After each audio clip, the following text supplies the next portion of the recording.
There are moments in a person's life that divide everything cleanly into before and after. Celine Avery had already lived through one of them.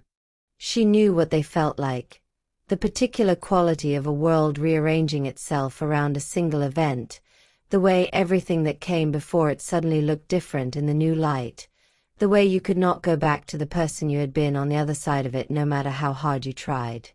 She had thought the ring was her before and after.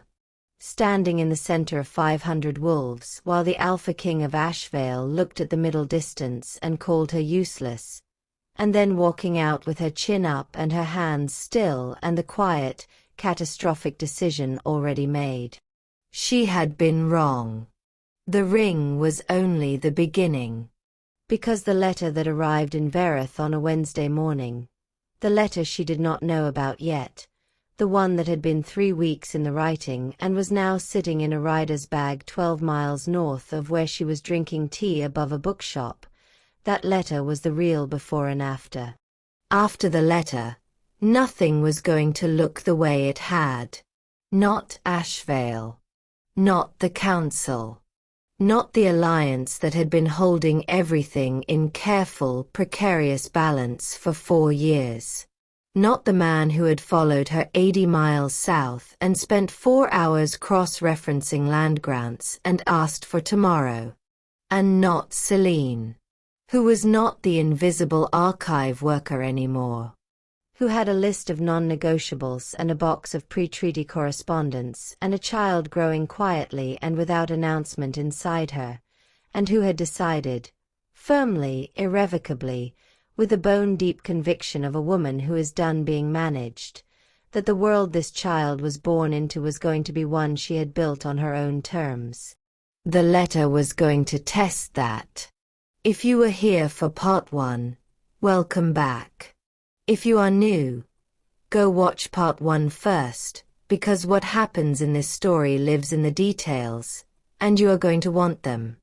And if you have been waiting for part 2 with the particular restless impatience of someone who needs to know what the letter says, I hear you. I am so glad you are here. Let us finish this. The rider arrived at the Ashvale compound on a Tuesday afternoon. He was Greystone-scented, young, and moving with the efficiency of someone who had been given very specific instructions and was following them to the letter. He went directly to the council chambers rather than the Alpha's study, which was itself a message. He had been told to deliver what he was carrying to Elder Barrick, not to Selim, which meant whoever sent him understood the architecture of Ashvale's politics well enough to route around the man at the top.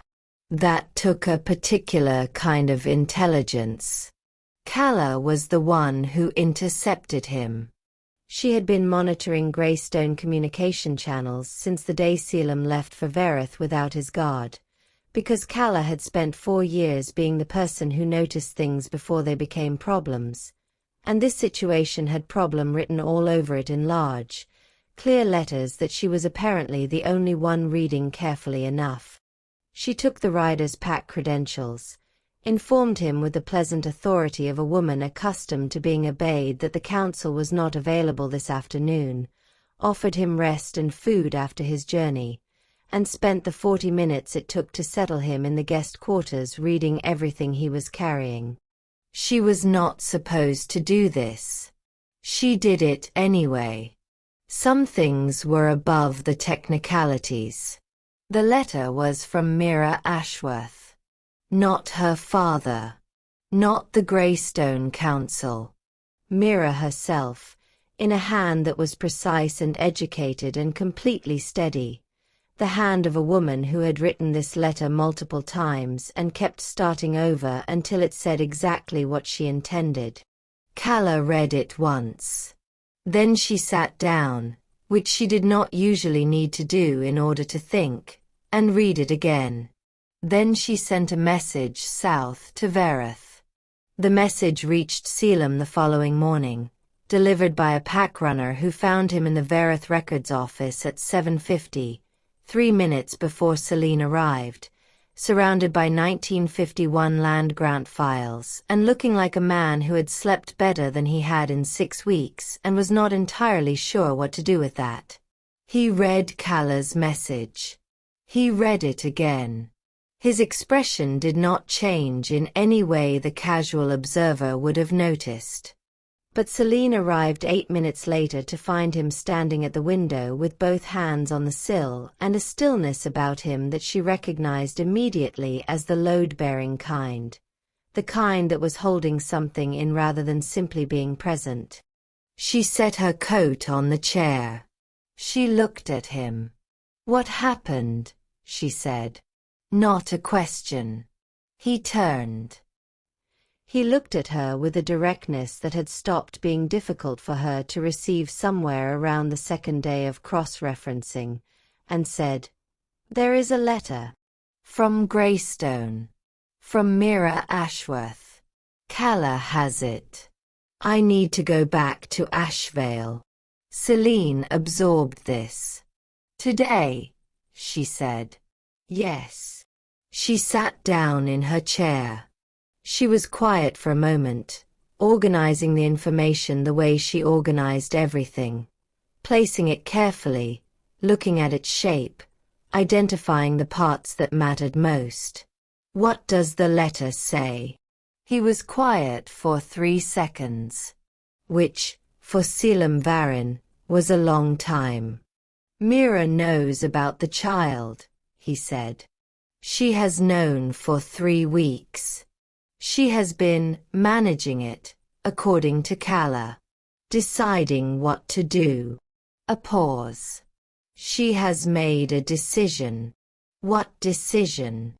He crossed the room and sat in the chair across from her, which was not his usual position.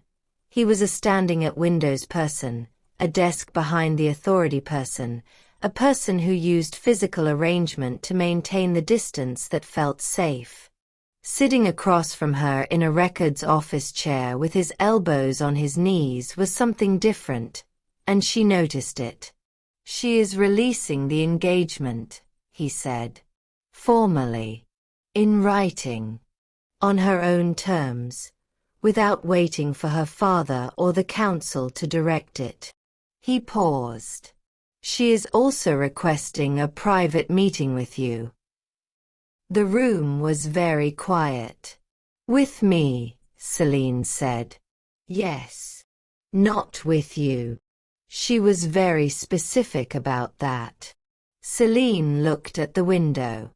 At the autumn light coming in grey and thin. At the stack of 1951 land grant files that were not going to sort themselves. "Why?" she said. "The letter does not say." He paused. "Kala thinks she wants to," he stopped, apparently finding the right word difficult. "Kala thinks she wants to make sure of something. Directly. Without intermediary." "Make sure of what?" "That you are a person she was wrong about," he said quietly. "Or a person she was right about." He held her gaze. "Kala believes it is the former. She is almost certain. But she wanted me to tell you before you heard it another way." Celine thought about the Greystone wolf who had watched her in the market. About 6 weeks of quiet surveillance and careful management. About a woman who had apparently spent that time not destroying the situation but studying it, and had then written a letter to release an engagement on her own terms before anyone else could dictate the terms to her. She thought that Mira Ashworth was, as Fawn had told Selim weeks ago, considerably smarter than anyone in this situation had given her credit for. "I will meet with her," Celine said. Something in Selim's expression shifted. Relief, she thought, though he would not have named it that. "You do not have to decide immediately." "I have decided," she said. "She deserves a direct conversation." "So do I." She looked at him steadily. "Go back to Ashvale. Deal with your counsel. I will come when Mira is ready to meet. He looked at her. You will come to Ashvale. I said I would come when Mira is ready, she said. Do not make it into more than it is. But they both knew it was more than it was. He left for Ashvale that afternoon. Celine went back to the land grants. She organized for 3 hours with the focused, methodical attention she gave to things that needed doing regardless of whether her mind was entirely present. At 5 o'clock, Edvard brought her tea without being asked, set it on the table, and retreated without a word. He was, she had decided, an excellent colleague. She sat with the tea and thought about Mira Ashworth, who had released an engagement by letter, on her own terms, addressed to Elder Barrick rather than to the Alpha who was supposed to be her intended, because she had clearly understood that Barrick was the structural problem and had gone directly for the foundation rather than the facade. That was not the action of a woman who had been wronged and wanted revenge. That was the action of a woman who was done with a situation that had never been hers to begin with, and wanted out cleanly, and had chosen to manage her own exit the way you manage an exit when you are too intelligent to let other people manage it for you. Celine understood that. She understood it very well. Elder Barrick received Myra's letter the following morning.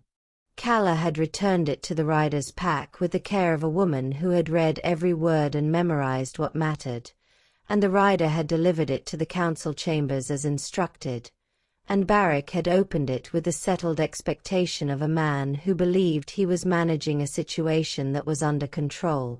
He read it. He read it again. He summoned 3 council members within the hour, which was how Fun found out about it. From the 3rd council member's aide, who had been in the anteroom when the summons arrived and had the kind of face that could not contain significant information. Fun went directly to Calla. Calla, who had read the letter 24 hours earlier and had used the intervening time to think several moves ahead, was ready for this conversation. How bad? Fun said. Complicated, Calla said, which in Calla's vocabulary was not the same as bad. Myra's letter releases the engagement cleanly. No accusation. No grievance. No damage to the Greystone-Ashville trade relationship. She has been careful, whoever advised her, or however much of this she worked out herself, she has not given Barrick anything to push back against without looking petty. He is going to push back anyway, Fun said. Of course he is. But he will be doing it without grounds, which means he will have to invent them. And inventing grounds takes time. Calla looked at him steadily. We need that time. For what? For Selim to come back and have the conversation with the council that he has been avoiding for 4 years. She paused. He was always going to have this conversation. Barrick has been managing him since he took the title at 23. Managing the council's expectations, managing the alliance, managing every decision so it looked like Selim's choice when it was actually the council's preference. The reason the bond was such a crisis is not because it was inconvenient. It is because it was the first thing in 4 years that Barrick could not manage. Fun was quiet for a moment. You have been thinking about this for a long time. Someone had to, Calla said. Selim returned to Ashvale on a Thursday. He arrived without announcement, which was unusual. An alpha returning to his territory after an unscheduled absence was, by convention, a formal event, with the beta and senior wolves assembled to receive him, the return acknowledged publicly as a signal of stability and continuity. It was not something you did quietly through the east gate at 7 in the morning. He did it quietly through the east gate at 7 in the morning. Fun was waiting for him in the east corridor with 2 cups of coffee, and the expression of a man who has been playing a long game of patience and is cautiously optimistic about the outcome. "The council is expecting a meeting," Fun said. "I know," Selim said. "Barrick has been preparing his position since yesterday morning." "I know. He has 3 council members solidly with him, 2 who are waiting to see which way the wind blows, and Kala." Selim looked at him. "Where is Kala?" "Currently distributing information to the 2 undecided council members about the full scope of what Barrick told you in the ring. Specifically, the theory about the bond being suppressible by public discrediting." A pause. "The undecided members were not aware that you had been given specific words to use. They believed it was your own judgment." Something moved across Selim's face. Not quite anger, something more internal, more directed at himself than at Barrick. "She should not have to do that." "She knows," Fun said. "She is doing it anyway. She would like you to do the harder part." The council meeting. The full council meeting. With everything on the table. Fun handed him the coffee. Not the managed version. Not the "here is what has been decided" version. The actual conversation about what kind of alpha this pack is going to have for the next 30 years. Selim drank the coffee. He stood in the east corridor of the compound he had been running since he was 23 years old, in the building his father had handed him with the implicit instruction to hold it together, and he thought about 4 years of excellent decisions and 1 terrible one, and a records office in a neutral territory town where a woman had given him a list of non-negotiables and told him that the costs were his to carry. "What time is the council meeting?" he said. 10 o'clock, Fun said. "You have 3 hours. "I need one," Selim said. "Set it for 9. He went to his study. He did not look at the desk, or the window, or the chair where he had sat at 4 in the morning for 6 consecutive weeks not sending messengers. He went to the bookshelf, the one on the north wall, behind the desk, with the territorial records and the historical accounts that he had been meaning to properly review for years. He found the Ashvale Pack Charter. The original, not the copy. Handwritten, 80 years old, in the clear, confident script of a founding alpha who had believed very specifically in what he was building. He read it for the first time in 4 years. Then he went to the council meeting.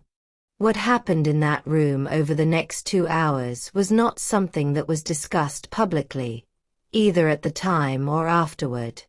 Council proceedings were private by convention, and this one was private by the particular consensus of people who had participated in something that needed to settle before it was examined. What Fun knew from Kala's account later that evening was that Selim had walked in and sat down and put the founding charter on the table and said, without preamble or political management of any kind, what he had been not saying for 4 years.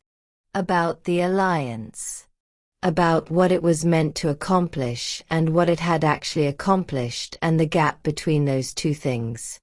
About the bond and what Barrick had told him and the specific words he had been given to use and what it had cost to use them and the fact that he had done it and it had not suppressed anything. It had simply confirmed his understanding of exactly what he was willing to do when the pressure was sufficient. About what he was not willing to do anymore. About the child. He said all of it. Cleanly. Without the careful architecture of a man managing his council's expectations. And the council received it with the varied expressions of people who have been told something they already knew was coming, and have been waiting to see how it arrived. Barrick pushed back. Precisely as expected, and with considerably less structural support than he had anticipated, because Calla had spent the previous 24 hours ensuring that the two undecided members understood that the council's position was built on a foundation that their alpha had not been fully informed of when he made the decision they were all now dealing with. This did not resolve everything. It was not designed to. Council dynamics that had been set over 4 years did not restructure themselves in 2 hours. And Barrick was not a man who conceded gracefully or immediately. But it shifted. The weight of it shifted. And when the meeting ended, Selim walked out with the founding charter under his arm, and the particular expression of a man who has done the hard part and is now dealing with what comes after. He found Calla in the corridor. "Well," she said. "It is not resolved," he said. "It is not supposed to be resolved today," she said. "Today you just had to say the thing." "I said the thing. All of it. All of it." Calla looked at him for a long moment with the expression of a woman who has been his closest advisor since they were children, and is experiencing something that is almost certainly relief. "Good," she said. "Myra's letter," he said. "She has requested a meeting with Celine." "I know. Have you told Celine?" "Yes." "Is she coming?" "When Mira is ready," he said. Calla nodded. "I will arrange it." She started to turn, then paused. "Selim, the council is going to need to see that you are settled. Not in the performed way. Actually settled. The uncertainty of the last 6 weeks was visible, whether you knew it or not. What comes next needs to look like a decision, not a continuation of the uncertainty." "I know," he said. "That means Celine," Calla said simply. "Not as a managed arrangement. Not as something that gets phased in quietly. As what it is." She held his gaze. "Your pack has been waiting for their Luna for 4 years. They have been watching a bonding ceremony get arranged with someone the bond did not choose. They know the difference. They have always known. What they need is for you to stop pretending you do not know it too." He was quiet for a moment. "She has a list," he said. Calla blinked. "What?" "Celine. She gave me a list. Of what she needs. Non-negotiable." He paused. "She is right about all of it." Calla stared at him for a beat. Then something moved across her face that was, unmistakably, the expression of a woman who has been hoping for a particular outcome for a long time and is watching it become possible. "Then give her what is on the list," Calla said. "I intend to," he said. Mira arrived in Verith on a Friday. She came with one companion, a woman her own age, dark-haired and watchful, who positioned herself 2 tables away in the tea-house where the meeting had been arranged and gave every impression of being a stranger while maintaining a perfectly calibrated awareness of everyone in the room. Celine noticed her immediately. She also noticed that Mira had noticed her noticing, and had the quiet satisfaction of a woman whose companion was doing exactly what she was supposed to be doing. They were, Celine thought, remarkably well matched in this particular way. Mira Ashworth was 24 years old, the eldest daughter of the Greystone Alpha, and she looked exactly like what she was, the product of a pack aristocracy that expected its daughters to be formidable. She was not particularly tall. She was composed in the specific manner of someone who has spent years learning how to occupy a room without being absorbed by it, which was different from Celine's invisible by design, but arrived at a similar practical result. She sat across from Celine with a cup of tea she had ordered before Celine arrived, and she looked at her with the direct, assessing gaze of a woman who was doing in person what she had been doing through a proxy for 3 weeks. "Thank you for meeting me," Mira said. "Thank you for asking directly," Celine said, "rather than continuing to have someone watch me in the market." Myra's mouth curved slightly. Not quite a smile. An acknowledgement. "He was not very subtle." "He was better than you think," Celine said. "I have just spent 3 years learning to notice the things other people do not notice." "The archive," Mira said. Celine looked at her. "You know about the archive." "I know a great deal about you," Mira said. Not with hostility. Simply as a statement of fact. "When the situation became clear to me, I wanted to understand it properly. You do not make decisions about complicated situations with incomplete information." A pause. "I have read your catalogue. The 3-year Ashvale Archive project." Elder Barrick's aide was not as discreet as he thought he was. Celine absorbed this. "The 14 misfiled boundary records," Mira said. "The Silver Fen correspondence. The new ladder." She looked at Celine steadily.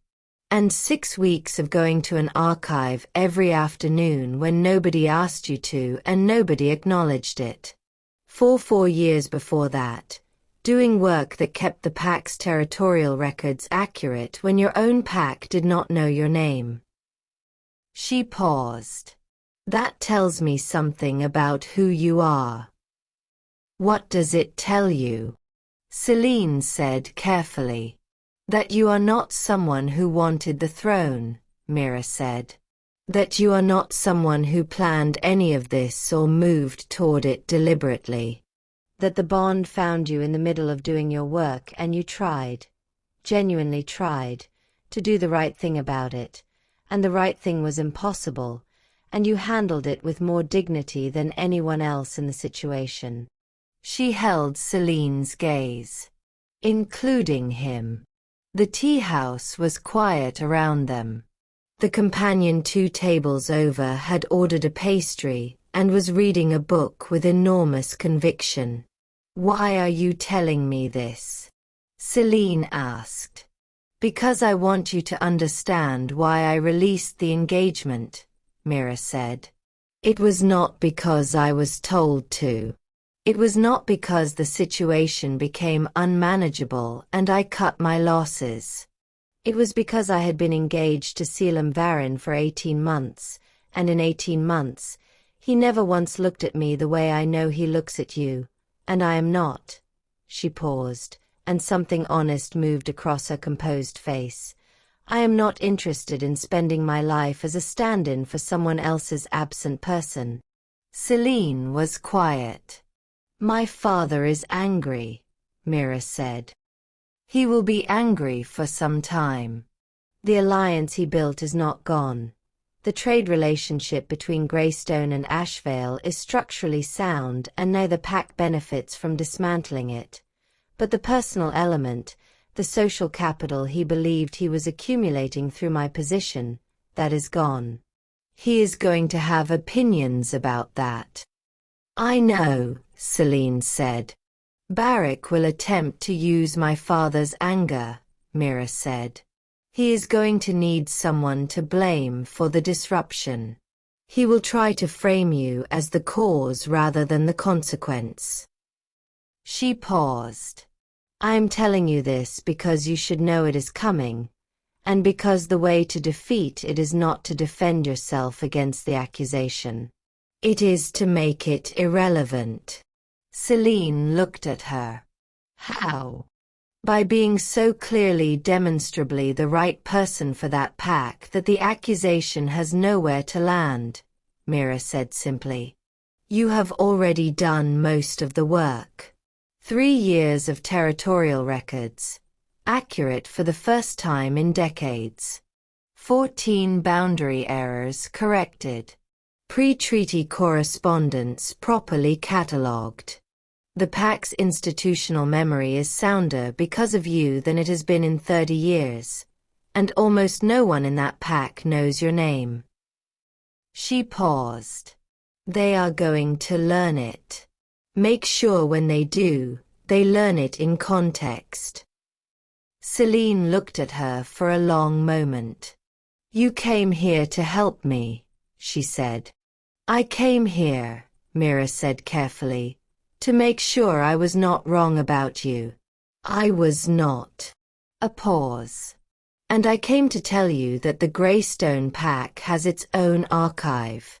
20 years of misfiling, 3 decades of boundary records that nobody has properly cross-referenced, and a set of pre-border shift correspondence from the 1960s that needs a trained archivist with territorial expertise to make sense of. She held Celine's gaze. If you ever want the work, it is there. No obligation. No arrangement. Just work that needs doing and someone who can do it. Celine stared at her. You are offering me a job, she said. I am telling you where the work is, Mira said. What you do with that information is entirely your decision. A silence settled between them, different in quality from the silences at the beginning of the meeting. Something had shifted. Not friendship. Not yet, possibly not ever. It was too early and the situation too complicated for that, but a mutual recognition. 2 women in an impossible situation who had both, in their different ways, decided to manage their own exit on their own terms. I have a list, Celine said. Mira looked at her. Of what I need, Celine said. If I go back to Ashvale. Non-negotiables. I gave it to him. He said it was fair. She paused. I need to know whether it is something the pack can hold. Not politically. Actually. Whether the wolves of Ashvale are the kind of community that could accept. She stopped, finding the right words. Someone like me. Not as a managed arrangement. As what it actually is. Mira considered this carefully. I have spent 18 months observing the Ashvale pack from a relatively intimate distance, she said. My honest assessment is that they would follow Selim Varin into a burning building if he asked them to, and they have been aware for some time that the bonding arrangement was not right. Not wrong, precisely. Just not right. She paused. Wolves know the bond when they see it. Or feel it, more accurately. You were in that gathering ring and every wolf there felt the pulse. They knew. They have been waiting to see what he would do about it. She looked at Celine steadily. If he does the right thing, and I believe he is trying to do the right thing, the pack will follow. And Barrick, Celine said. Barrick, Mira said, is a man who has confused managing a king with being one. He has been doing it for 4 years and it has worked well enough that he has started believing it is his natural right. He is not going to give it up easily. A pause. But he is also not going to win a direct confrontation with a bonded alpha who has stopped letting himself be managed. Those confrontations only go one way. Celine thought about this. She thought about the back lane and the list and 4 hours of cross-referencing land grants, and a man who had arrived at 7:45 because he was concerned about lateness. She thought about the bond, warm and persistent and currently stretched 90 miles north, toward Ashevale, toward a council meeting and a founding charter and a conversation that was apparently happening without her present, as it needed to. She thought about what Mira had said. Make sure when they learn your name, they learn it in context. Thank you, Celine said. Mira nodded once. She stood, picked up her coat, and then paused with the particular quality of someone who has one more thing to say and is deciding whether to say it. For what it is worth, she said. The archive catalogue. The 3 years of invisible work. She looked at Celine with an expression that was direct and uncomplicated. That is the most thorough piece of territorial documentation I have seen from any pack in 5 territories. If your council does not formally acknowledge it, they are fools. She paused. And Selim Varin has never been a fool. Whatever else he has been. She left. Her companion closed the book, left a generous tip, and followed. Celine sat in the tea house alone for a while, with her cooling cup and the grey Verith light and the particular feeling of a situation that was not resolved but was, for the first time, navigable. She had a decision to make. She had known that since the back lane. She had been making it slowly in pieces, organizing the parts the way she organized everything. Carefully, thoroughly, without rushing to a conclusion before she had examined all the components. She thought she was close to the end of the list. She initiated the formal territorial review the following morning, citing 3 of the boundary marker errors as the administrative trigger. The review was entirely legitimate. It was exactly the kind of routine administrative action that a beta female was authorized to initiate without alpha approval. It drew no particular attention. The process took 4 days. At the end of it, the formal review documentation cited 23 archival corrections affecting territorial boundary records, identified the source of those corrections as unprompted work conducted by a pack member named Celine Avery over a 3-year period, and recommended formal acknowledgement through the standard pack recognition protocol. The recommendation went to Selim's desk, as all formal review outcomes did. He read it. He sent it to the full council with a single annotation in his own handwriting. Approved. Long overdue. Barrick received his copy of the formal review documentation on a Thursday morning. He read it with the expression of a man who has played what he believed was a strong hand and has just watched the table flip. He had been arguing that she was unsuitable. The formal record now said she had been keeping the pack's territorial integrity intact for 3 years without asking for anything in return. Those 2 things could not comfortably occupy the same conversation. He called a private meeting with 2 of his allied council members that afternoon. They came. They listened. And at the end of the meeting, one of them said, quietly, that the territorial documentation was a matter of fact and the council's endorsement of it was a matter of record, and that building an opposition argument on a foundation that the formal record had just contradicted was going to be difficult to sustain. Barrick dismissed them without response. He sat alone in his office afterward, with the territorial review on his desk and the founding charter that Selim had placed on the council table 6 days ago still sitting in his memory with the particular weight of a document that had been read for the first time after years of being known only by reputation. He was not a stupid man. He had served this pack for 30 years through intelligence and patience and the careful management of situations that other people found unmanageable. He understood, sitting in his office on a Thursday afternoon, that he had been outmaneuvered. Not defeated. Not yet. But outmaneuvered by a beta female who had been thinking 3 moves ahead of him for months, and a woman in a Verith Records office who had been doing packwork without a title for 3 years and had just had it made formally visible. He was going to have to recalibrate. He sat with the territorial review and thought about how. The message from Selim arrived on a Tuesday. It was not a letter. It was 4 sentences, written in the same careful script he had used on territorial documents in the archive, the handwriting she had learned to read as well as her own over 6 weeks of afternoons. The territorial review is complete. The formal record has been amended.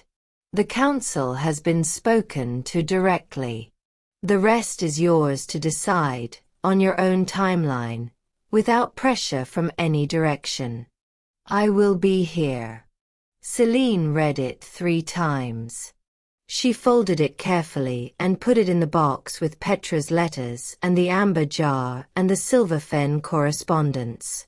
She sat on her bed above the bookshop and thought about decisions. She was 23 weeks along now. Sable had confirmed that morning that everything was exactly as it should be.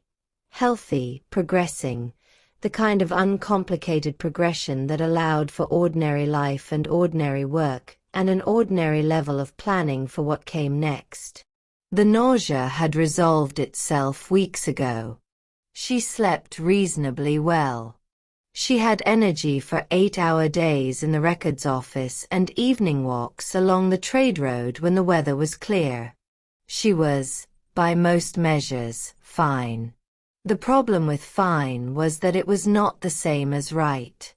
She had known that for weeks, in the quiet, honest part of herself that she had started listening to more carefully since the night she left Ashvale. The part that did not make things convenient for other people. The part that had walked the length of the back lane to stand in front of the Greystone Wolf and say, if you have something to say, say it. The part that had given Selim a list and meant every word of it. That part knew she was not going to stay in Verith indefinitely. It was a good town.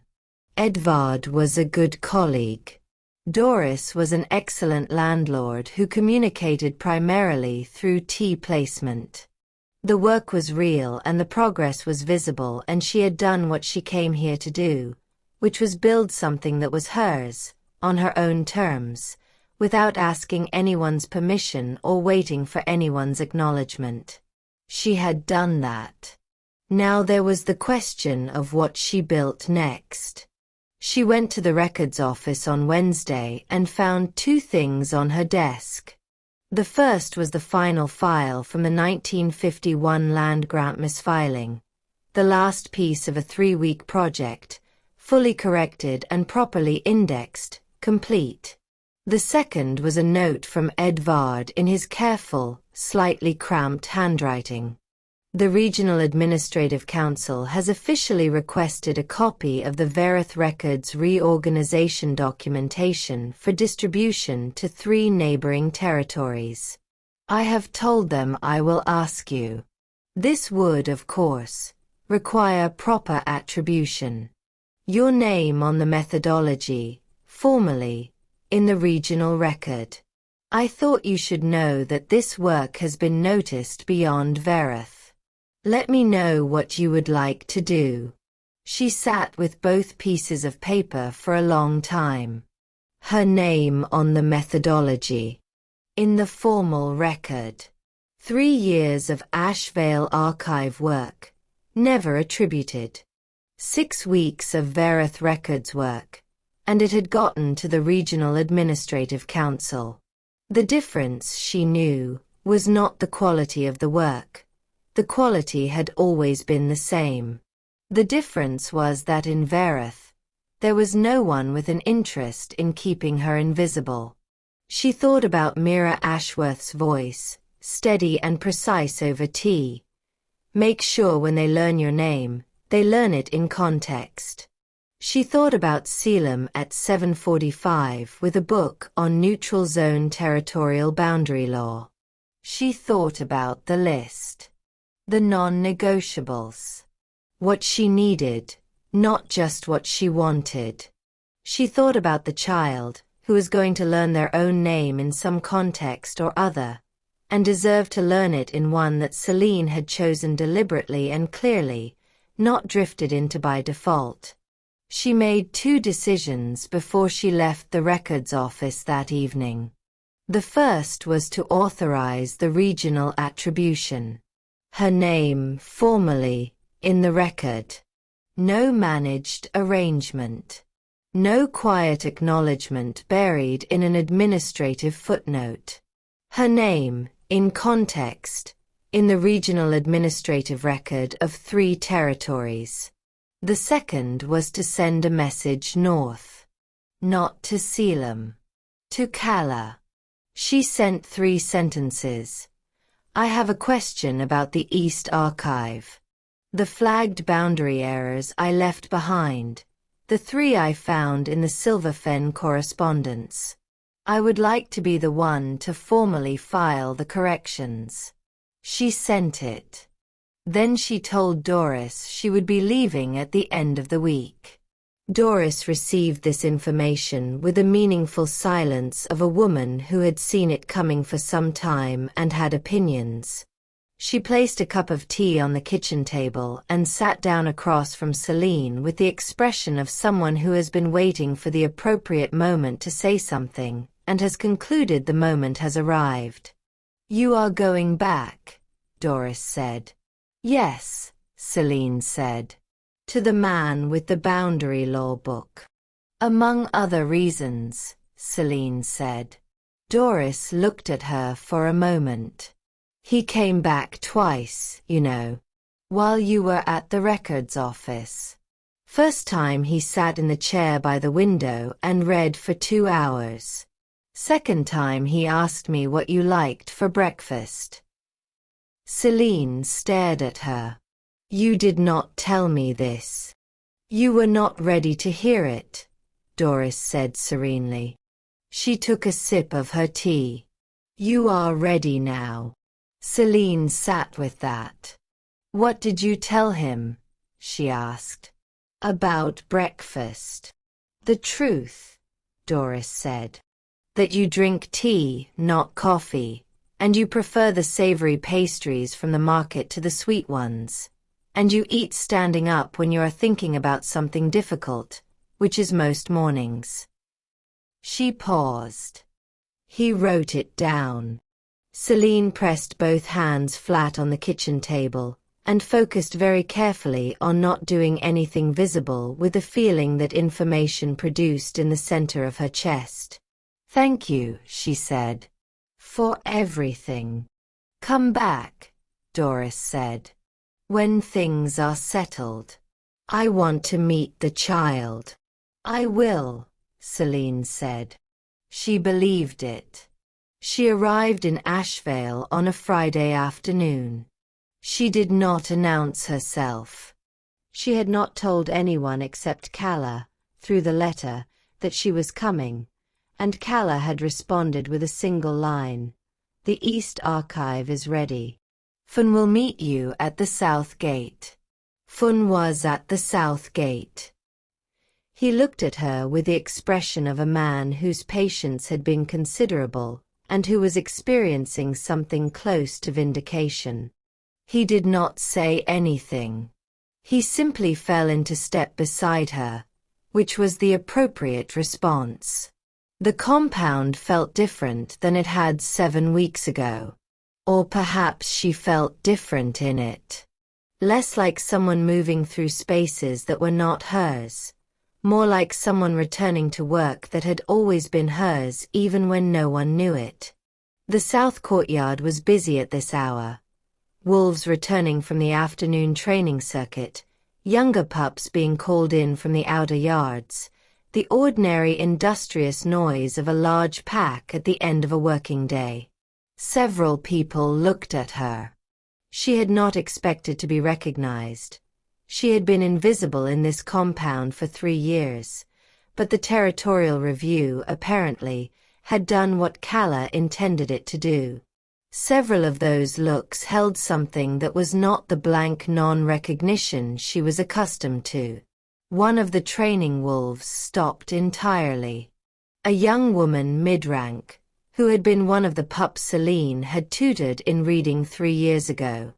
She was 20 now, taller, confident, but her face when she recognized Celine was the unguarded face of someone seeing something they were glad to see. "Celine," she said. Just the name. But the way she said it, like a confirmation, like something that had been uncertain and was now certain, carried more weight than most sentences. "Alara," Celine said. Alara looked at her for a moment. Then she looked at Fawn, and back at Celine, and something settled in her expression. "Good," she said, and went back to her training. Fawn said nothing, but she caught the expression on his face, and filed it. The East Archive was unlocked. Clean, quiet, the afternoon light coming in through the narrow windows in long pale lines across the shelving. Everything exactly as she had left it, except the chair by the furthest window had been moved from the corner to the center of the reading space, positioned to receive the best light, and there was a new lamp on the table beside it that was better quality than the one she had been using before. She stood in the doorway and looked at the room. It smelled of old paper and beeswax polish, and the particular quality of a space that has been taken care of in her absence. She put her travel pack on the table and sat in the chair and put her hands in her lap and let herself, very quietly, feel where she was. She had been here before. She had been here 1,000 times, doing invisible work in an invisible corner of a compound that did not know her name. That was the before. This was the after. Calla appeared in the doorway 10 minutes later. She looked at Celine in the chair with the focused attention she gave to everything, and then she did something Celine had not expected. She smiled. Small, genuine, the expression of a woman at the end of a very long exercise in patience. "Welcome back," Calla said. "The Silver Fen corrections," Celine said. "Can we do them this afternoon?" "Yes," Calla said. "I have the formal filing procedure ready." A pause. "He does not know you are here yet." Celine absorbed this. "Where is he?" "The Western Training Ground. He holds the senior assessment sessions on Friday afternoons." She paused. "He will be done at 5. It was 4:15. 45 minutes, Celine said. "Enough time for the Silver Fen filing," Calla said. They did the Silver Fen filing.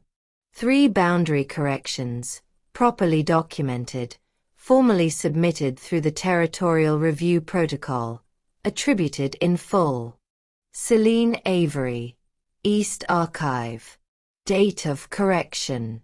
Nature of error. Formal record amended. When it was done, Calla countersigned as beta female and said, without looking up from the documentation, "There are 11 more flagged files in the secondary collection. The ones the previous archivist set aside in 1992 as too complex to resolve. If you wanted, we could." "Yes," Celine said. Calla looked up. "That is why I came back," Celine said.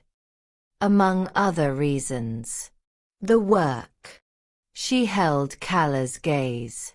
"I'm not coming back as a managed arrangement or a quiet personal matter that the council is deciding how to present. I am coming back because there is work here that matters and because I have a list of what I need and I was told it was fair and I intend to hold that." She paused. But the work is part of it. Not a cover. The actual reason. I need you to understand that. Calla looked at her for a long moment. I understand it perfectly, she said. I have understood it since I came to this archive 7 weeks ago and found you filing land records that no one had asked you to file. She paused. The 11 flagged secondary files are in the lower cabinet, left side. I will get the formal review documentation started. Thank you, Celine said. Thank yourself, Calla said. You did the work. She left. Celine sat in the archive with the formal silver fen filing on the table in front of her and the late afternoon light moving slowly across the shelves, and she put her hand on the curve of her stomach and felt the quiet, steady presence she had been feeling for weeks, and thought that this was the context. This room, this work, this return that was not a capitulation and not a fairy tale and not a managed arrangement, but a decision, made on her own terms, for reasons she could explain clearly and without apology. This was the context. She heard his footsteps in the corridor at 4:58. He stopped in the doorway. She did not look up from the silver fen documentation immediately. She finished the sentence she was reading, because she had learned a long time ago that arriving with complete attention rather than interrupted attention was the better way to meet difficult moments. Then she looked up. He was in his training clothes, which she had never seen before. Practical, unadorned, carrying the slightly disheveled quality of a man who had been working hard for 2 hours. He was looking at her with the expression she had learned to read over 6 weeks of afternoons, the one that was not coldness and had never been coldness and was something much more difficult than coldness to navigate. You came, he said. I said I would come when Mira was ready, she said. Mira was ready. I know, he said. I did not know when. Neither did I, she said. Until Tuesday. He stepped into the archive. He looked at the silver fen documentation on the table. He looked at the new lamp, which she had noticed but not commented on, and at the chair, which she had also noticed. The lamp is better, she said. I noticed the old one was inadequate, he said. The chair position is better too. The morning light comes from the east window, he said. The previous position missed it. She looked at him. You moved the chair yourself, she said. Not a question. Yes, he said. When? 3 days after you left, he said. The day I realized I was going to have to go after you rather than waiting for the situation to resolve itself. He paused. I thought if I moved the chair, it would be ready when you came back. Celine held his gaze. That was 7 weeks ago, she said. Yes, he said. I know how long it was. She stood. She crossed the room to the window, the east window, the one that gave the best morning light, the one the chair had been moved to catch. She stood there and looked out at the compound below, at the ordinary end-of-day movement of her pack going about their ordinary lives. Her pack. All of it, he said. I am telling you it is going to take time. Some of it is going to be difficult. Barrack is not finished and the council is not fully aligned, and there are going to be days where the weight of it is significant. He held her gaze. But I am telling you it will be done. Not managed. Done. She looked at him for a long, careful moment. You moved the chair, she said. 3 days after you left, he said. while you were also sending recalled messengers and staring at territorial reports. Yes, he said. All of that was happening simultaneously. A pause. I was not at my best. No, she said. You were not. I am aware. You are better now, she said. I am trying to be, he said. She nodded once. Small. Decisive. The same nod she had given him in the great ring 7 weeks ago, before she walked away, but reversed. Pointed in a different direction. Carrying a different weight. 7:45 tomorrow, she said. The secondary collection. 11 flagged files from 1992. You can start with the Eastern Boundary records because those are the most complicated, and I would like a second pair of eyes. He looked at her. You want me to come to the archive tomorrow morning, he said. I want someone who catches boundary marker errors on the first read, she said. You caught one on the very first day. That is useful. Something moved across his face that was the smile. The real one, the unguarded one, brief and warm and entirely honest. And it landed in her chest the same way it always had, like a small warm stone, like something she had been carrying carefully since the first time she saw it in a dusty archive on a late afternoon. 7:45, he said. Do not be late, she said. I have opinions about lateness. I know, he said. I have been informed. She almost asked about Doris. She controlled it. She turned back to the Silver Fen documentation on the table and picked it up. You should go, she said. You have been at the training ground for 2 hours and you have not eaten. Neither have you, he said.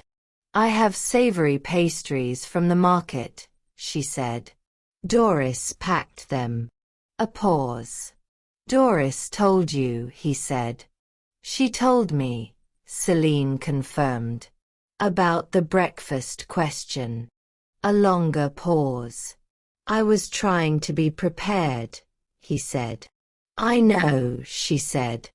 And she let herself, very briefly, let him see that she knew exactly what that meant and what it had cost a man like him to be that particular kind of prepared. He left. She stood in the archive alone in the evening light, with the Silver Fen documentation in her hands and the bond warm and close and no longer something she was bracing against, and she felt where she was. Here. Back. In the archive, which was hers. In the pack, which was hers. On her own terms, which was the only way she had ever been able to be anywhere at all. She put the documentation in the newly corrected file. She filed it in its proper place, region, date, priority, and closed the cabinet and picked up her travel pack. She went to find her quarters. Not the mid-rank servant rooms she had occupied for 3 years. Calla had sent a note 3 days ago about the rooms adjacent to the formal archivist's office, which had been empty since 1991. Proper rooms. A window that faced east to catch the morning light. Space for the things she had brought from Verith and the things she would accumulate as she built, room by room and day by day, the life she had decided she was going to have. She carried her pack through the familiar corridors and up the unfamiliar stairs and unlocked the door to the archivist's rooms with the key Calla had left for her. The rooms were clean and quiet and smelled of the same beeswax polish as the archive. There was a lamp on the table by the east window. It was, she could tell at a glance, the same quality as the new lamp in the archive reading space. She set down her pack. She stood in the center of the room. She put her hand on her stomach and looked at the east window and the last light of the afternoon going gold across the stone sill. "Well," she said quietly, to the person growing inside her who was going to need a name and a story and a world that had been built carefully and honestly and on terms that were nobody's compromise but everybody's truth. "We are home." She had been back in Ashvale for 9 days when Barrick made his second move. She had been expecting it. Not the specific shape of it. Barrick was too intelligent to repeat himself. But the fact of it, because a man who had managed a PAC's political structure for 30 years did not recalibrate in 9 days. He took stock. He identified new leverage. He waited for the right moment. The right moment, as Barrick had apparently identified it, was the quarterly Resource Council meeting. The Resource Council was one of the formal PAC governance structures. 12 members, including senior wolves, the beta pair, and 2 at-large representatives from the general PAC population. It met 4 times a year to review territorial resource allocation, trade relationships, and the practical infrastructure that kept a PAC of 500 functioning across multiple seasons. It was also, as Celine had discovered in 3 years of Ashvale archive work, the council with the most direct authority over PAC administrative appointments, including the formal archivist position. She understood what Barrick was doing the moment Fan mentioned, carefully, that the quarterly Resource Council meeting had been moved up by 2 weeks. She went to Calla. "He is going to challenge the appointment," Celine said. "Yes," Calla said. "On what grounds?" "Procedural," Calla said. "The archivist position has been formally vacant since 1991. He is going to argue that a vacancy of that length requires a full council appointment process, applications, assessment, formal vote, rather than a direct appointment by the Alpha. He will frame it as a matter of proper governance." "He is not wrong," Celine said, "about the procedure. The 1952 Charter for the archivist position does specify a council appointment process." Calla looked at her. "I know. I read it. He is going to use it," Celine said. "And using it is not illegitimate on its face, which is why he chose it. A direct challenge to the bond or to my background can be argued against. A procedural challenge to a formal appointment process is harder to contest without looking like you are trying to bypass governance." "Yes," Calla said. "So we do not contest it," Celine said. Calla went still. "We run the process," Celine said. "Properly. Full council appointment, applications, assessment, formal vote. Everything the 1952 Charter specifies." She paused. "I apply, like anyone else would apply, through the formal procedure." "He will try to stack the assessment," Calla said. "Let him," Celine said. "The assessment is a record of qualifications and demonstrated work. My qualifications and demonstrated work are in the formal territorial record, filed and countersigned by the beta female and acknowledged by the alpha. The Regional Administrative Council has a copy. 3 territories have copies." She looked at Calla steadily. "What is he going to put against that?" Calla was quiet for a moment. "Nothing he has will withstand a direct comparison to a 3-year body of formally documented territorial work." "No," Celine said. "It will not. He could try to introduce additional candidates. Create a competitive field." "He can try," Celine said. The archivist position has been vacant for 32 years because no one wanted it. It requires territorial expertise, historical knowledge of the PAC's boundary records, and the patience to do detailed systematic work over a long period without public acknowledgement. She paused. I would like to see who Barrick finds. Calla looked at her for a long moment.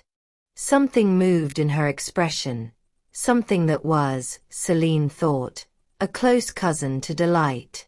You are going to enjoy this, Calla said. I am going to do the formal application process correctly and thoroughly, and let the record speak for itself, Celine said with perfect composure. Whether I enjoy it is irrelevant. You are going to enjoy it, Calla said. The Resource Council meeting was on a Thursday. Celine submitted her application on Monday through the formal administrative channel, complete, properly formatted, with full supporting documentation attached. She included the 3-year archive catalogue, the territorial review findings, the Regional Administrative Council's acknowledgement, the Silverfen corrections and the 14 boundary errors and the 23 formal amendments to the territorial record, each one cited with date, nature of error, and corrective action. It was 47 pages. She gave a copy to Fawn. Fawn read it in an hour, came to the archive, set it on her desk, and said, Barrick is not going to find a competing candidate. I know, she said. This is not a 47-page application. This is a case file. It is a complete record of the work, she said, which is what the 1952 Charter specifies. I read the Charter. Of course you did, Fawn said. The Resource Council meeting lasted 3 hours. Barrick presented his procedural argument for the full appointment process, which was accepted without contest, because Calla did not contest it. She simply acknowledged it as appropriate and confirmed that the application process had been opened and one application had been received, which she then distributed to the council members. The council read the application. There was a long silence. One of the at-large representatives, a wolf named Gareth, who managed the Eastern Territory grazing allocation and had been in 3 disputes over boundary lines in the past 2 years, all of which had been partially resolved by the territorial corrections, said, the boundary error in Section 14. The one from 1987. That affected the Halloway grazing rights. Yes, Calla said. We have been arguing about the Halloway grazing rights for 6 years, Gareth said. The error was in the record for 34 years before it was corrected. 36 years, Celine said, from her seat at the far end of the council table, where she had been invited to attend as the applicant. The error was introduced in 1986. Corrected in 2022. Gareth looked at her. You corrected it? Yes. Without being asked? Yes. He looked at his copy of the application for a moment. Does the Halloway family know? No, Celine said. The correction is in the formal record. Whether it is communicated to affected parties is a council decision, not mine. Gareth was quiet for a moment.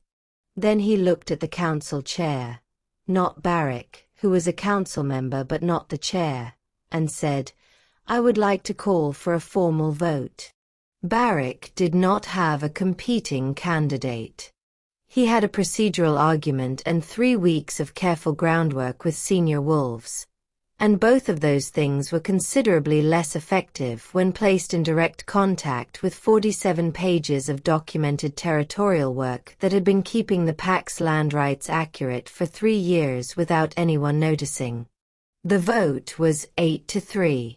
1 abstention. Celine was the formal Ashvale East archivist.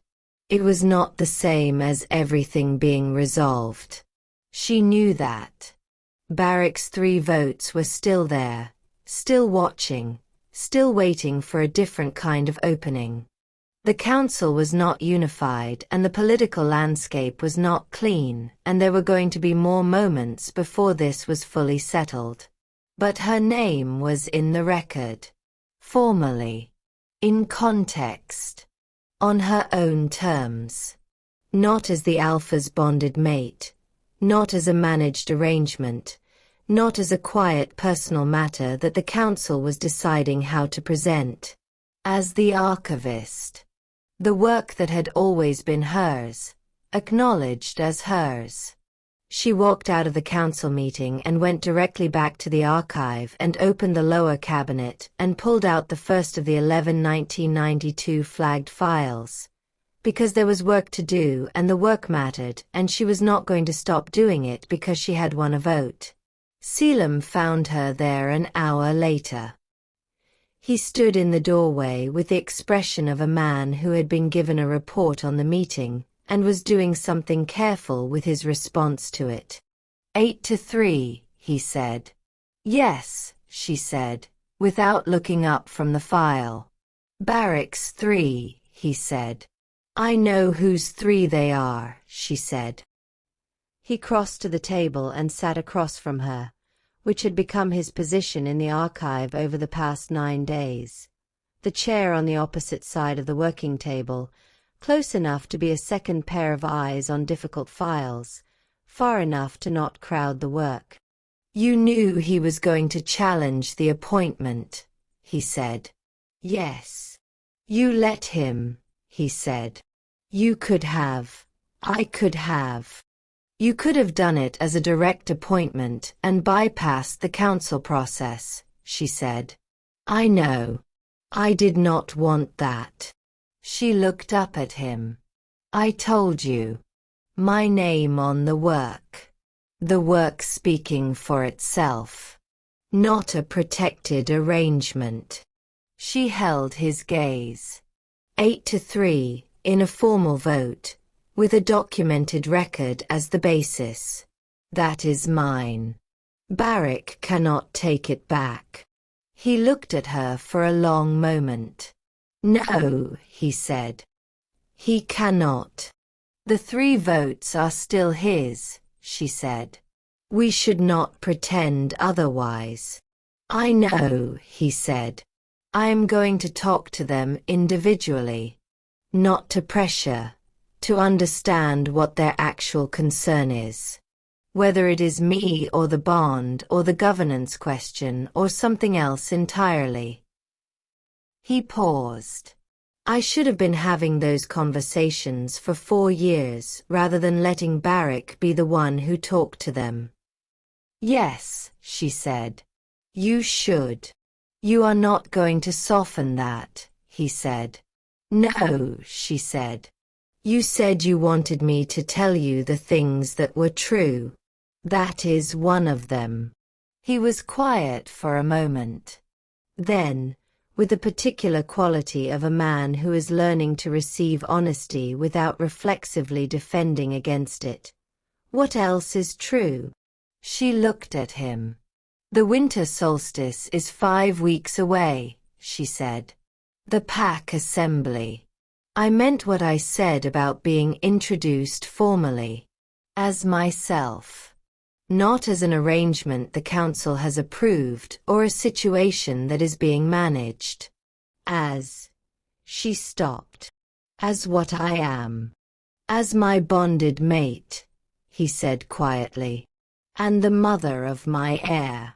And the Ashvale archivist. He met her eyes. In that order, or in whatever order you prefer. She looked at him. The archivist first, she said. The work is how they know me. The rest is. She paused. The rest is what it is. The rest is what it is, he repeated. Yes, she said. The archive was quiet around them.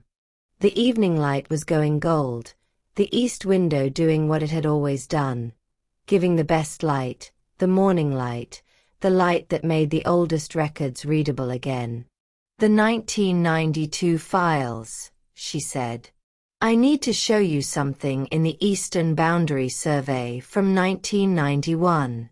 There is an anomaly in the survey methodology that I cannot explain from the records alone. I need someone who knows the physical terrain. I know the eastern boundary, he said. I know you do, she said. That is why I am asking. He pulled his chair closer to the table. They worked until the lamp needed to be lit. The 5 weeks before the winter solstice were the most complicated and the most ordinary of Celine's life, simultaneously. Complicated, Barrick's 3 council members were quiet but watchful. The Greystone Alpha sent a formal communication expressing his displeasure at the engagement dissolution, which required a diplomatic response that Selim handled with considerably more directness than his previous diplomatic communications, and which resulted in a 3-day silence from Greystone followed by a terse acknowledgement that the trade relationship would continue. Mira sent a private note to Celine that contained 2 sentences. My father will come around. He always does when the situation proves him wrong. Celine filed it in the box with Petra's letters. 2 senior wolves who had been among Barrick's original 6 social outreach targets came to the archive separately, on different days, ostensibly to review specific territorial records, and actually to look at her with the careful assessment of wolves deciding what they thought of something. She treated both visits with the same professional thoroughness she gave every request. She answered their territorial questions accurately and completely. She did not perform anything. Both of them left without having asked the question they had actually come to ask. Both of them, Fun reported later, had been observed talking to Gareth about the Halloway grazing rights. Ordinary. She reorganized the 1992 secondary collection with Selim's help on Tuesday and Thursday mornings, which had become their consistent archive time. He was, as she had known he would be, excellent at the eastern boundary surveys.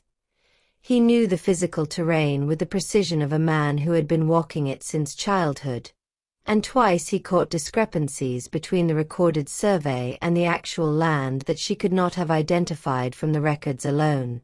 She brought tea. He brought the coffee she did not drink but had stopped telling him not to bring because the act of bringing it was clearly not about the coffee. Petra sent a letter every 2 weeks. Doris sent the savory pastries from the Verith market by the first available pack runner, accompanied by a note that said only, "The bookshop cat misses the company." Celine read it aloud to Selim on a Thursday morning and watched him attempt not to smile and fail. She was 27 weeks along. Then 28. Then 29. Sable's Ashvale equivalent, a healer named Rose, recommended by Petra and so thoroughly competent that Celine had been briefly annoyed she had not known about her before, confirmed everything was exactly as it should be. Selim came to 1 appointment. He did not ask permission.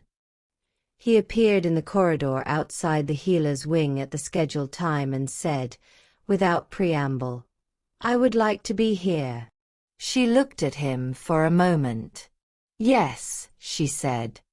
He stood in the healer's wing with the particular quality of a man encountering something that is reorganizing his internal architecture in real time, and he was very still, and afterward he did not say anything, But in the archive the following Tuesday, he worked with a focus and a care that was different in a way she recognized as something being added rather than removed. She did not comment. She handed him the next file.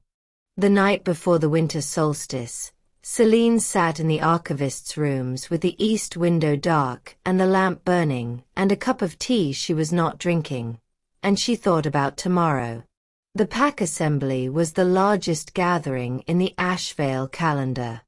Every wolf, from the highest rank to the lowest, attended. It was the occasion where the Alpha addressed the full community, acknowledged the year's events, and set the tone for the coming season. It was also, this year, the occasion where Selim had told the council he would be making a formal introduction. Not a managed announcement. Not a diplomatic presentation framed to minimize disruption. An introduction, offered in front of the full pack, of the woman the Bond had chosen and the work she had done and what was going to come next. He had told her the shape of it. She had listened. She had asked 2 questions, both about content rather than tone, and then she had said, "Yes, that is right." She sat with her tea and thought about Alara in the south courtyard saying good and meaning confirmation. About Gareth and the Halloway grazing rights. About the 1992 files, half of which were now resolved and properly filed. About 11 years of invisible work that was, piece by piece, becoming visible in the right way. She thought about a list of non-negotiables and a man who had written down her breakfast preferences. She put both hands on her stomach. "Tomorrow," she said quietly, "you are going to have 500 people who know who you are. And a father who moved a chair. And an archive that needs you to grow up quickly because there are several decades of misfiling that are going to require a new generation." She paused. "And a mother who is going to make sure you know that invisible is a choice, not a condition. And that the work matters. And that the list is non-negotiable." She sat in the lamplight until she was ready. Then she went to bed. The great ceremonial ring in winter was different from the great ceremonial ring in autumn. In autumn, it had been lit by harvest torches, warm and amber, with the particular feeling of a community celebrating what it had. In winter, it was lit by pale fire, the cold-burning ceremonial flames that the Ashvale pack had used for winter solstice gatherings for 80 years, white and steady and giving everything a clarity that torchlight did not. 500 wolves, assembled in the cold. Celine stood at the edge of the ring and looked at them and thought, "This is not the same as the last time." It was not. The last time, she had been walking in from the outside, through a crowd that parted for her because she was a disruption. This time, she was standing at the edge of the ring that was hers as much as anyone's, wearing her own clothes, with her name in the formal record and her work in 3 territorial archives and her title on the formal administrative documentation and a list of non-negotiables that she had been told, and increasingly believed, would be honored. Calla was beside her. "Ready," Calla said. "Yes," Celine said. "He is going to say the thing about the archive first," Calla said. "Before the bond. Before the announcement. The work. So they know who you are before they know anything else." "I know," Celine said. "We discussed it. I wanted to make sure he did not change his mind," Calla said. "He did not change his mind," Celine said. "I know," Calla said. She paused.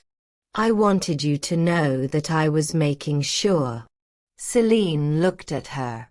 "Thank you," she said. "For all of it. All the way through." Kala held her gaze. "Don't make me emotional in front of 500 wolves," she said. "I have a reputation to maintain." Selene almost smiled. Selim spoke for 23 minutes. He covered the year's events, the territorial reviews, the trade negotiations, the training cycles, the 3 disputes resolved, the 1 outstanding. He spoke with the authority she had always known he had, the kind that came from actual competence rather than performance, and the pack received it with the particular settled attention of a community that trusted its leader. Then he said, "There is one more thing." The ring went very quiet. 3 years ago, he said, a pack member began a systematic review of the Ashvale East Archive. 30 years of misfiled boundary records, incorrectly dated territorial surveys, and cataloging errors that had been compounding since 1991. She corrected them. All of them. Without being asked, without acknowledgement, without title or compensation. She found 23 errors affecting formal territorial records. 14 of those errors touched active boundary lines. The Halloway grazing dispute, which some of you have been dealing with for 6 years, was caused by one of those errors. He paused. 500 wolves were very still. The work was formally acknowledged by this council 2 weeks ago, he said. And the archivist position, vacant for 32 years, has been formally filled by the pack member who has been doing the work without the title for 3 years. He looked across the ring. Selene Avery. Your archivist. And the woman the bond chose. He did not add anything to that. He did not qualify it or frame it or manage the pack's response to it. He simply said it and stood in the clarity of the winter fire and let it be what it was. The ring was quiet for a moment. Then Gareth, from the East Territorial section, said, "Good."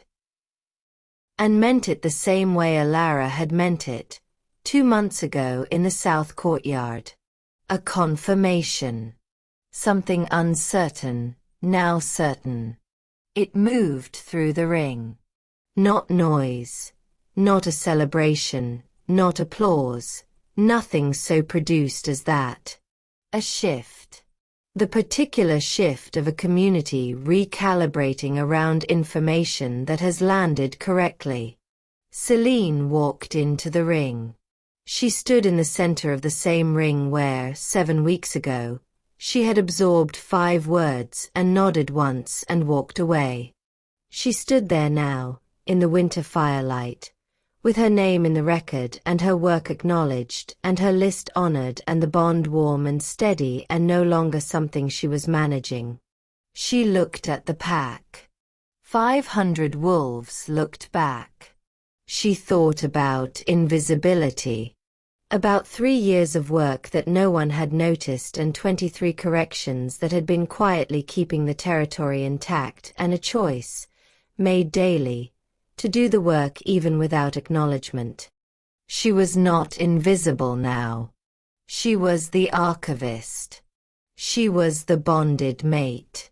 She was the woman who had walked out of this ring with her chin up and come back on her own terms, and the pack was going to learn what those terms meant over time, through the work and through the decisions and through the kind of long, patient demonstration that was the only demonstration that mattered. She nodded once. Not the same nod as before. Not the controlled acknowledgement of a woman absorbing something she cannot refuse. This was something else.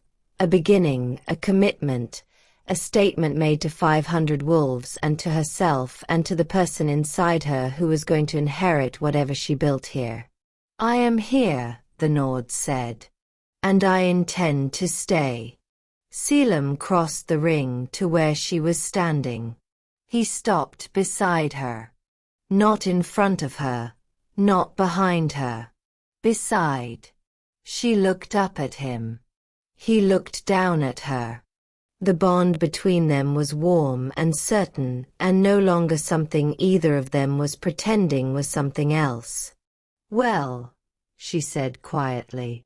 "That was the public part." "Yes," he said.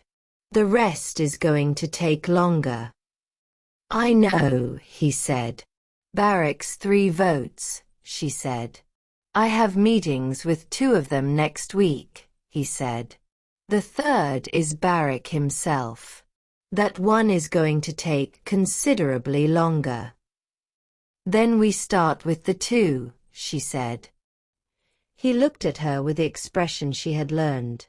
The real one, the unguarded one, the one that was not coldness and had never been coldness and was the thing she had been refusing to name for much longer than she should have. "We," he said. "You said all of it," she said. "That was one of the items on the list." "I remember the list," he said. "Good," she said. "I have copies." Somewhere in the assembled pack, someone laughed.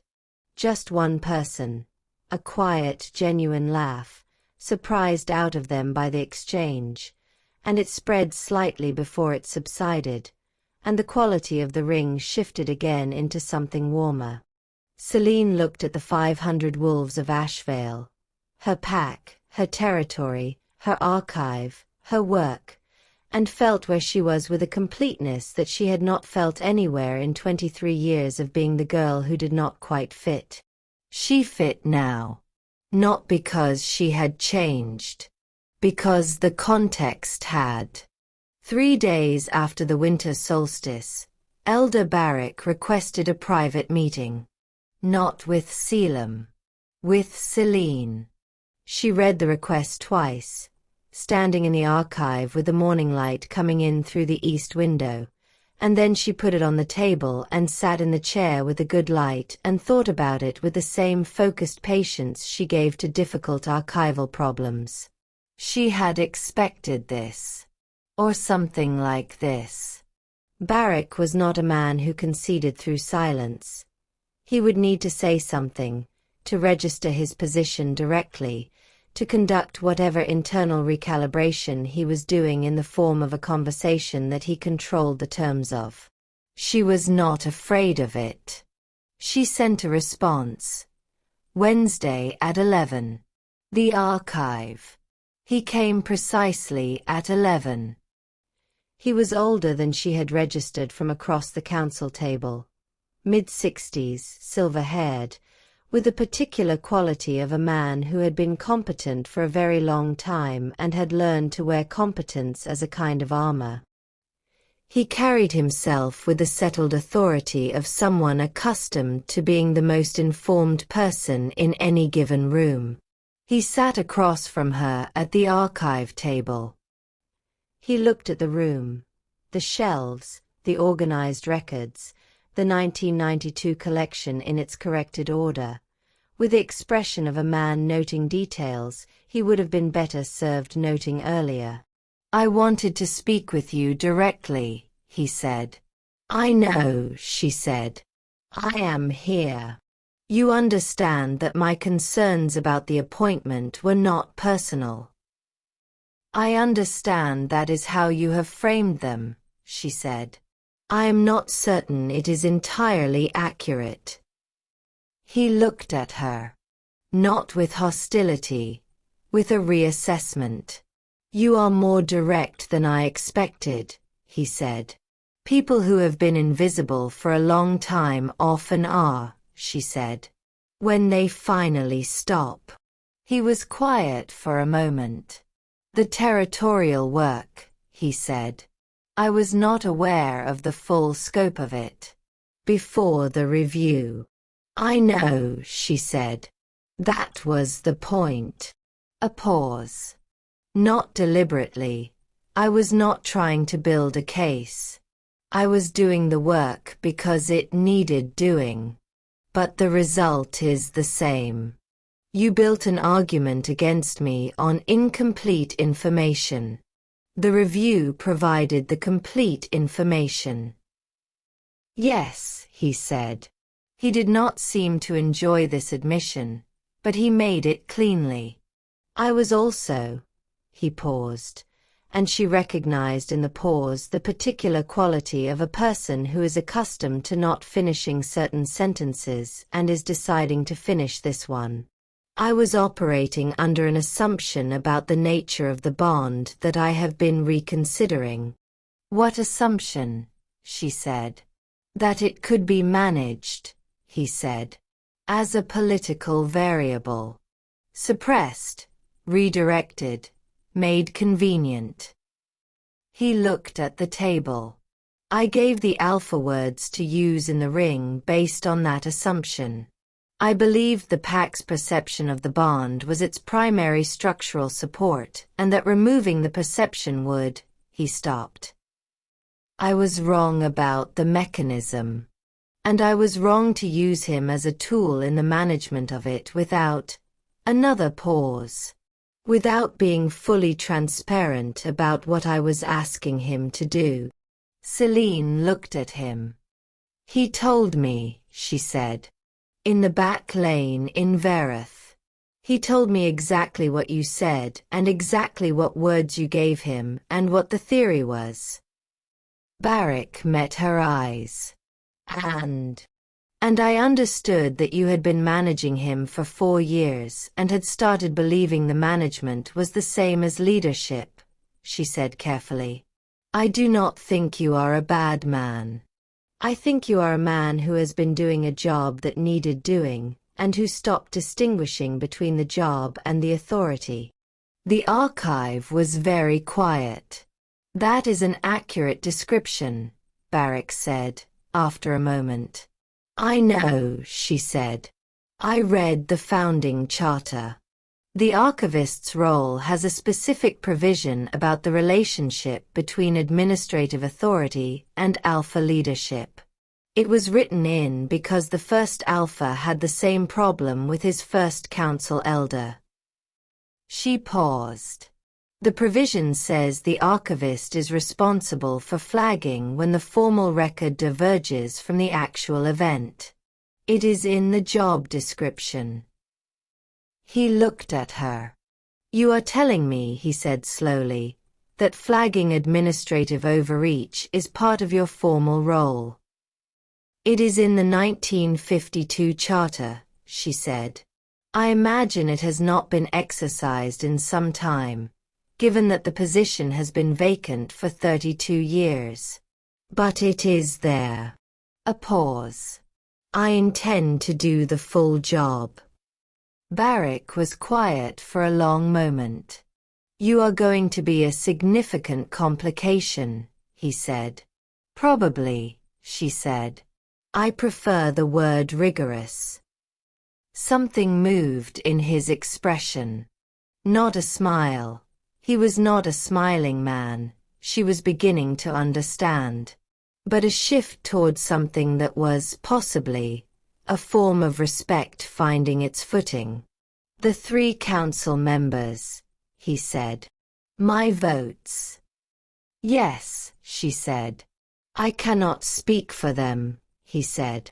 Their concerns are their own. I know, she said. I intend to address those concerns directly. Through the work and through time and through making sure the formal record reflects reality accurately. She held his gaze. I am not asking for your endorsement. I am telling you how I intend to do the job. And the other part, he said. The bond. The heir. Is also part of the job, she said. A Luna is, if the role is done correctly, the PAC's institutional memory made personal. The person who knows the long history and the individual stories and the gap between the formal record and the actual truth. She paused. I have been doing that work for 3 years without the title. I will continue to do it with the title. Barrick sat with this for a long time. "The Holloway dispute," he said finally. "The boundary error. 6 years. 36 years, counting from the original misfiling," she said. "And 6 years of active dispute, yes." "The family has not been formally notified," he said. "No," she said. "The council needs to decide how to communicate territorial record amendments to affected parties. I can draft a recommended protocol if the council wants one." He looked at her. "Draft it," he said. It was not an endorsement. It was not a concession. It was a man who had been making decisions about things without complete information, being presented with complete information, and responding to it the way a competent person responds to evidence that does not confirm their prior position. It was a beginning. She would take it. "Wednesday," she said. "Same time.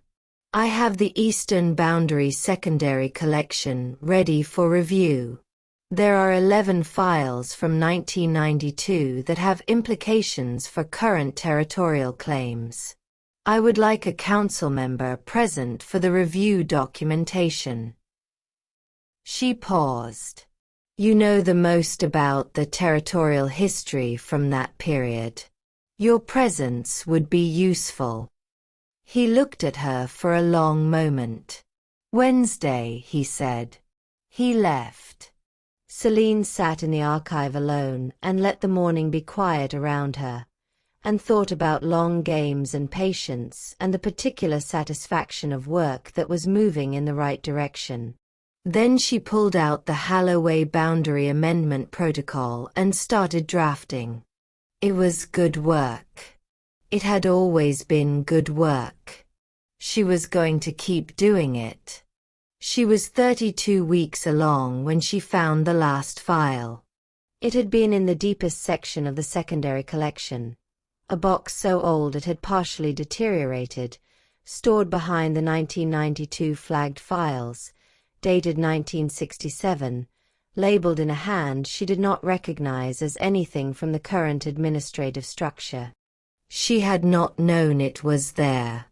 She had found it only because she was reorganizing the lower cabinet for the third time, looking for a misfiled 1988 survey document, and her hand had gone to the back of the shelf and encountered a box that was not in any catalog she had made. She opened it carefully, the way you open very old things, with attention, with patience, with the understanding that what is inside may need gentleness to survive contact with the present. Inside was a single document, handwritten, 89 pages, dated 1967 and authored, according to the title page, by the Ashevale archivist of that year, a woman named Maura Avery. Celine sat very still. She read the title page again, the name again, her own surname, in a handwriting she did not know, on a document that was 57 years old.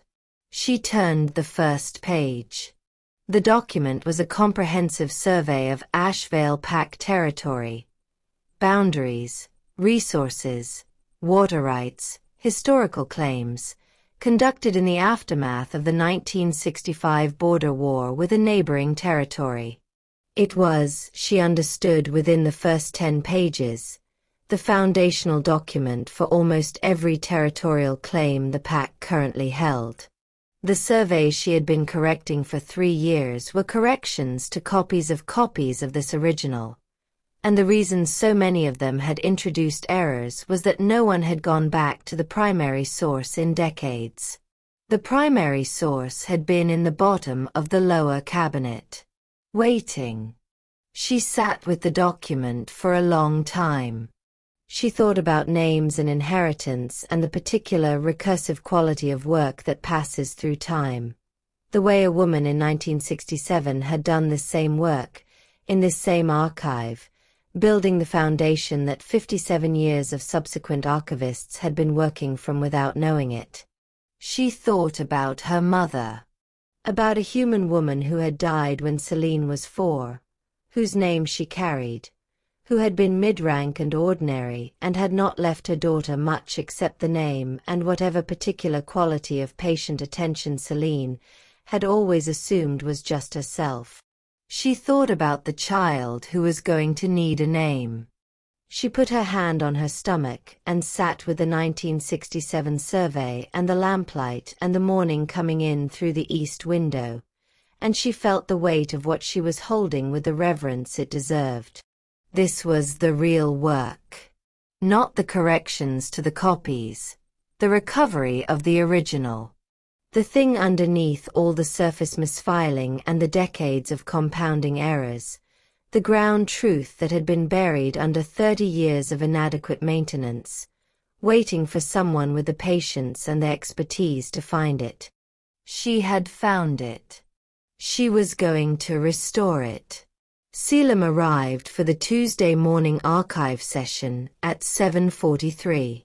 He had been reliably early for 9 weeks. She had stopped pointing it out. He stopped in the doorway when he saw her face. "What is it?" he said. She held up the document. "Sit down," she said. "I need to show you something." He sat. She told him about the document. About Maura Avery and 1967, and the foundational survey and the name. She told him carefully, with the completeness she gave to important archival finds, and she watched him receive it with the focused attention he had been giving to archive work for 9 weeks, not performatively, genuinely. When she finished, he was quiet for a long moment. "She was the archivist in 1967, he said. "Yes," Celine said. "I do not know the connection. It may be coincidence. Avery is not an uncommon name. Or it may be." She paused. "My mother was not from Asheville originally. I do not know much about where she came from." "We can find out," he said. "The 1967 PAC records," she said. "Personal files. They should be in the upper archive, east section." "You have not looked yet," he said. "I wanted to tell you first," she said. He held her gaze for a moment. Something in his expression, something she had been watching grow steadily over 9 weeks of Tuesday mornings and Thursday mornings and shared archive sessions and one healer appointment and a winter solstice and a conversation with Barrick that he had not been present for but that she had told him about completely, because that was on the list, that something was fully present now. Not performed. Not managed. Real. "Go look," he said. "I will start the 1967 survey documentation." She went to the upper archive. The 1967 PAC records were complete, meticulously maintained. Better maintained than the boundary records, because personal files were stored differently, with the care given to things that belonged to specific people rather than to administrative abstractions. She found the archivist records first. Maura Avery, appointed 1961, served until 1972. Born outside the Asheville territory. Came to the PAC as a mate bond. Her mate had been a mid-rank Asheville wolf, and she had come with him and been recognized by the PAC and spent 11 years building the territorial record that everyone was still working from. She had left in 1972. The record did not say why. Celine sat with the file and thought about what it meant and what she was going to do with the information and whether the connection to her mother was something she was going to be able to trace or whether it was going to remain a suggestion, a family resemblance in a surname and a particular quality of careful attention. Then she found the record from 1973. A child, born to a former PAC member. A girl. Name, unrecorded in the Ashvale files, because the child had been born outside the territory. But a note, in the margin, in the handwriting she now recognized as Maura Avery's. She will have the name. Whatever else, she will have the name. Celine read the note 3 times. She put the file down. She pressed both hands flat on the table. She breathed with the focused attention of a woman who has found the thing at the bottom of the archive and is deciding what to do with it. Her grandmother had been the Ashvale archivist. Her grandmother had been a bonded mate who came to the pack from outside and did the foundational work and then left, and had said, in a margin note that had been sitting in an upper archive file for 50 years, that the child would have the name. Whatever else, she will have the name. Celine had the name. And she was back in the archive that her grandmother had built. And the child growing inside her was going to inherit both of those things. The name and the archive and the particular quality of attention that had apparently been passing through the women of her family for at least 2 generations, patient and thorough and willing to do the work without acknowledgement because the work mattered more than the acknowledgement. She was going to tell the child that story. She was going to tell them the whole story, about the ring and the back lane and the list and the border law book at 7:45 in the morning. About a man who moved a chair 3 days after she left and wrote down her breakfast preferences. About a healer named Petra and a town named Verith, and a woman named Mira who had offered her a job at Greystone, as though the situation was simply a matter of finding work that needed doing. About a grandmother she had never known who had sat in this same archive and done this same work, and left a note in a margin that had waited 50 years to be found. She was going to tell the child, the work is the story. The invisible work, the patient work, the work that gets done without acknowledgement because it matters, not because anyone is watching. That is the inheritance. That is the name. She picked up the file. She carried it back to the East Archive, where Selim was carefully documenting the 1967 survey methodology in his clear, precise handwriting, and she sat down across from him and put the file on the table between them. He looked at the file. He looked at her face. "Tell me," he said. She told him.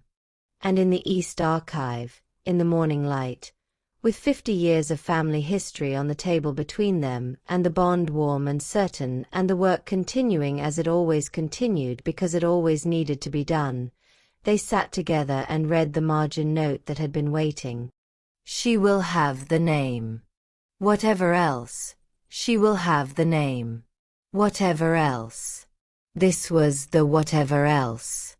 This room, this work, this man who had followed her 80 miles south and was currently reading her grandmother's handwriting with the focused attention of someone who understands that the document in front of him is more than a document. This pack. This archive. This child who was going to be born into a world that had been built, carefully, thoroughly, on non-negotiable terms, by the woman who carried the name. Celine looked at the morning light on the east window. She thought about what came next. There was still Barrick. There were still his 3 votes and the long process of the council and the work of being known rather than managed and the specific, daily, unglamorous work of building trust in a community that had been watching her become real to them for 10 weeks. There was still the child, who was coming in 8 weeks whether anything else was resolved or not, and whose arrival was going to change the architecture of everything again in ways she could not fully predict from here. There was still Mira Ashworth, who had released an engagement on her own terms and offered Celine a job and said come back when things are settled, and who was a person Celine was increasingly certain she was going to want to know for a long time. There was still the 1967 survey, which was going to require months of careful restoration work before it could be properly re-entered into the formal territorial record. There was still always more work. She was glad. She picked up her pen. She opened the 1967 survey to the first page that needed documenting. She looked across the table at Selim, who was already reading the next section, ink on his fingers, the morning light on his face, present and real and doing the work. Page 43, she said. The Eastern Boundary Methodology. I need your terrain knowledge. I am reading it, he said. I know, she said. Tell me what you see. He told her. They worked. Outside, Ashvale went about its morning. The pack moved through its ordinary rhythms, training and healing and the maintenance of the infrastructure that kept 500 lives running in coordination. The winter was settling in properly now, the first snow having come 2 days after the solstice, and the compound had the particular quality of a community that has prepared well and is ready. Inside the East Archive, the work continued.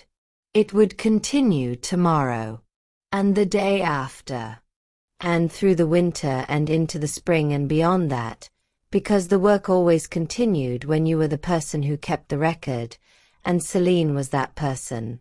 She had always been that person. Now everyone knew it. She was going to make sure they kept knowing it, not through drama or declaration or the kind of loud, visible claiming that she had never been equipped for. Through the work. Through the daily, patient, unglamorous evidence of someone who shows up and does what needs doing and keeps the record straight. That was the whatever else. That was enough. That was everything. To be continued, in Part 3. And there she is. Celine Avery. Archivist. Bonded mate. Granddaughter of the woman who built the foundation she has been correcting for 3 years. The woman who left with a list of non-negotiables and came back with every one of them honored. Not perfectly, not without cost, not without the work still ongoing and barracks still watching and the council still finding its new shape, but honored. And that child is coming in 8 weeks. And Part 3 is where everything that has been building, the Greystone fallout, the 3 council votes, the restored 1967 survey and what it reveals about Asheville's territorial history, and the arrival of the heir that nobody was supposed to know about, is going to come to a head. I want to know what you are feeling right now. The margin note. The grandmother. Barracks Wednesday meeting. The breakfast preferences. Which moment got you? Drop it in the comments because I genuinely read every single one, and these conversations are my favorite part of this entire thing. If you have not subscribed yet, do it right now. Part 3 is coming and you do not want to find it by accident. You want to be notified the moment it goes live. Hit the bell. Tell a friend who deserves a slow burn that actually delivers. Share this with someone who needs to hear a story about a woman who did invisible work for 3 years and came back as something nobody saw coming. Thank you for being here for Part 2. You are the reason this story gets told all the way through. I will see you in Part 3.